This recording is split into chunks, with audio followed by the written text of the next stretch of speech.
Hello, Uncle Jim here. Today I want to share with you the poor man's covered call. It's a new trade for me, and I want to share the advantages, disadvantages, what I think about it, and actually what stock I chose to do it with. So stay tuned. I think you're really going to enjoy what I have for you.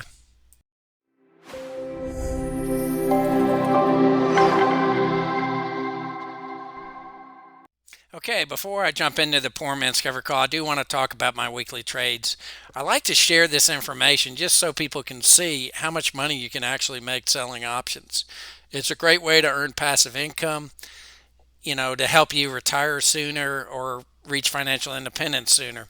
So let's jump into these trades. These are the trades I made this week.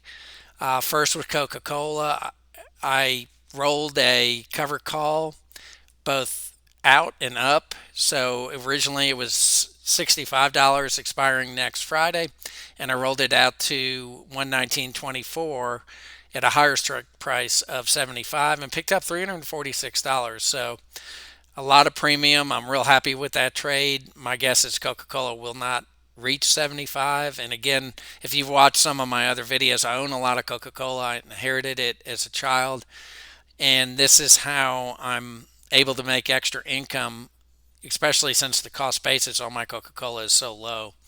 So I'm okay with rolling this way out to pick up some extra income. Next, I rolled IJH, which is an ETF. This is a mid cap ETF, one of my favorites. I've done really well with it, and I rolled it from 260 to 270. It also was expiring next Friday, and I rolled it out to November 18th, 22, and picked up over $300, $305 with it. So I didn't go as far out as my previous example with Coca Cola. I moved out, I guess, about 2 months, maybe closer to 3 months. But again, $300, good premium. I was quite happy with it. And the market was up really high. So I'm still thinking the market at some point is going to turn around on us. But so far, it just seems to be going up and up. And then last but not least is Lumen. And I actually did this morning, and I rolled three contracts out to 318.23. So went a little farther out and picked up $317, which is almost like a 10% return. So I was more than happy to pick up this premium and go ahead and roll those three contracts out to March 18th. I've made really good money with Lumen. It's been a great stock to sell options on. It seems to stay between 10 and a half and an 11 and a half. Sometimes it'll drop to $10.70 and sometimes get up to $11.50. So it's been relatively easy to trade on.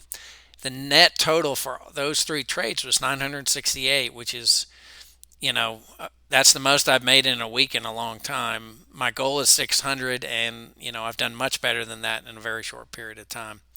So next, let's actually jump into some details about the poor man's covered call and what I think about it. Again, this is the first time I've ever done this trade, so let's jump into that next.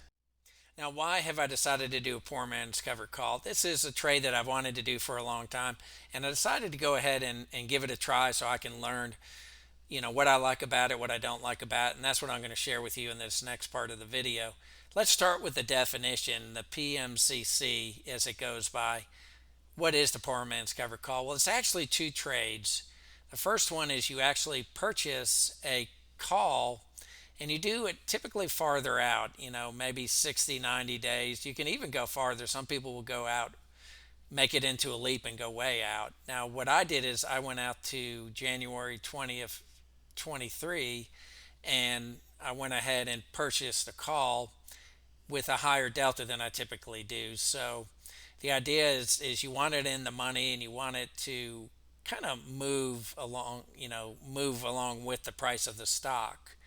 So, and then after that, what you do is once you own it, it's almost like you own the stock, because in a way you can call those shares at that price, that strike price, whenever you want to during the life of that contract. So in a way you own those shares now, even though you don't own the shares. You're not able to earn dividends or do anything along those lines.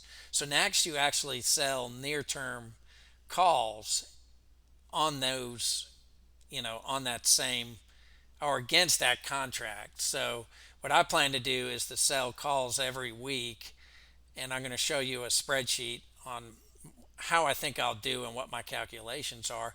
But every week I'm going to sell a call against that same stock, understanding that I've got that call that I purchased. So, in a sense, I don't own the stock, but I can own it in any moment by just assigning or having those shares assigned to me since I purchased that contract. So, hopefully that makes some sense. Next, I'm going to jump into the good and the bad, the advantages, disadvantages, and actually share with you an example. So let's actually jump into a spreadsheet that I put together. And this is the actual spreadsheet. So the stock I decided to do this on is HBI. This is Haynes. And I decided to do this because it's inexpensive. It does pay a dividend.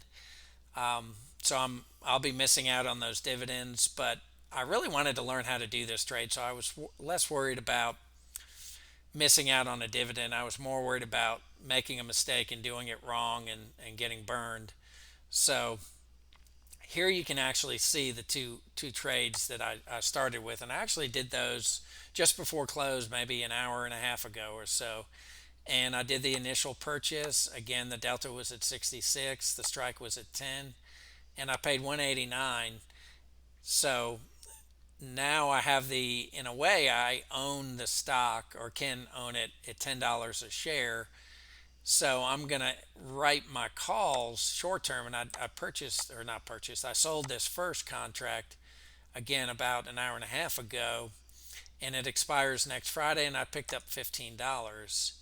So what I decided to do was to kind of estimate it, or just plan that maybe I can do about the same every week, and I'll sell a contract every week.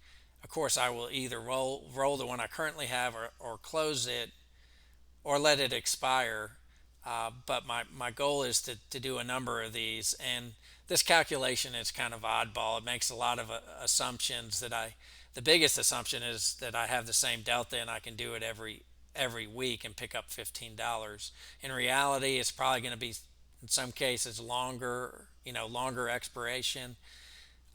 Maybe pick up a more premium, in some cases less premium. Sometimes I might have to roll it and take a real small premium. But I feel like in some cases it'll be higher, some cases it'll be lower. So this is kind of a good starting point. So what I did is just assume that I have 24 weeks before it expires, and that every week I can earn $15, which at the end of the contract it would have netted me $171. So that's after the initial investment of 189 in buying the call.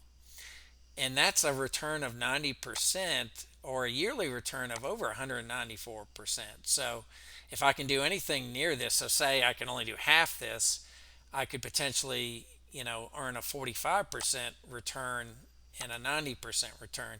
But we'll see. I'm kind of learning as I go. Let's actually talk about the advantages and disadvantages.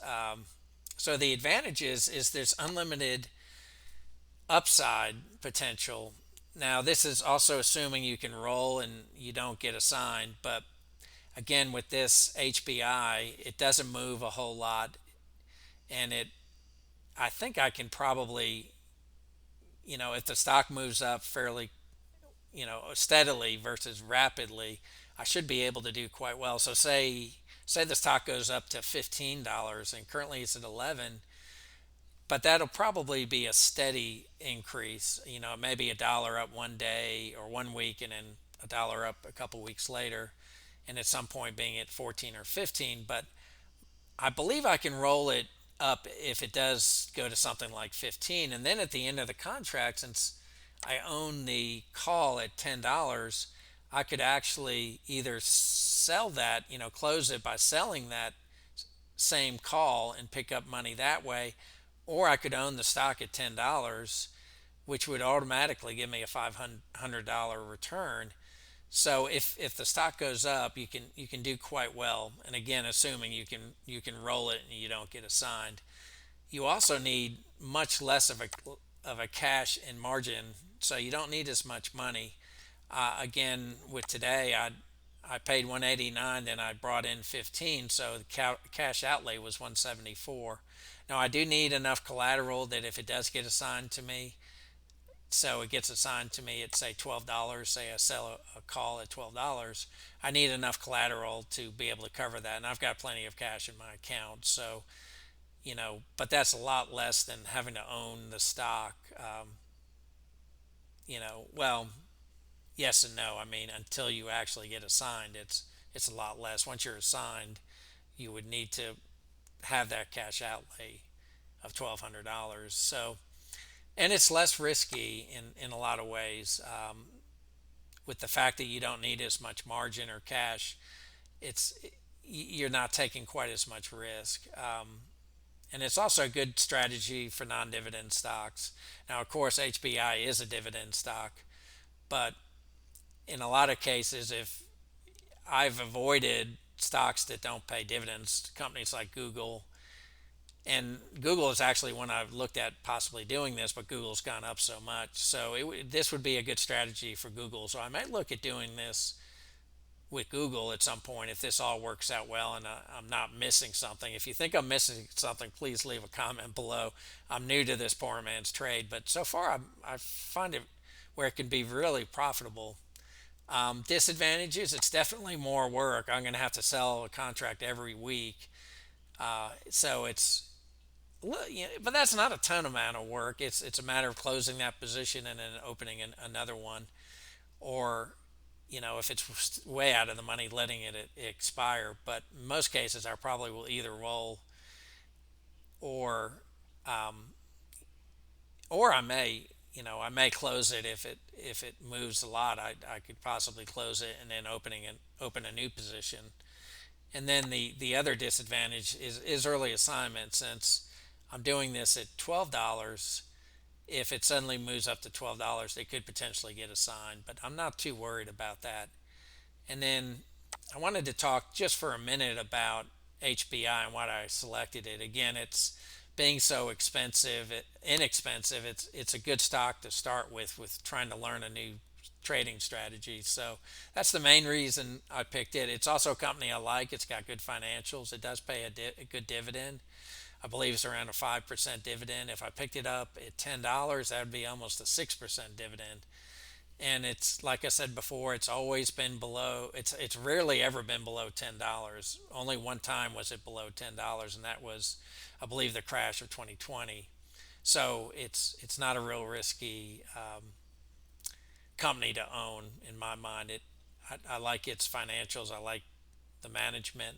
So if you've got a small account, it's another great choice for a small account. So that's about it. This is where I am now. I'll actually show you the trades.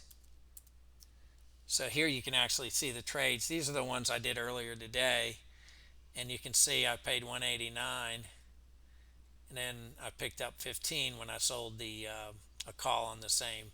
So each week I'll be either rolling or closing and then doing a new trade, and hopefully I can pick up that kind of return that I was talking about before. So I also wanted to mention, please hit that like button, subscribe. Also take a look below. I share links with my Patreon memberships, and I'm in the process of actually improving them. I'm going to add more content to them. I'm actually going to share more details of the trades I'm doing. I currently, every week, I put my planning worksheet out there, and at the top of it, it has my favorites, the trades I'm looking at. I actually go into detail. I share what deltas I'm looking at, what expirations, what strikes, and I usually do 3 to 4 every week that I provide in that favorite area at the top of my planning worksheet. So take a look. You may find something interesting, or you may find it's worth your while. So that's it for today. I thank you for joining me, and I hope you have a wonderful day.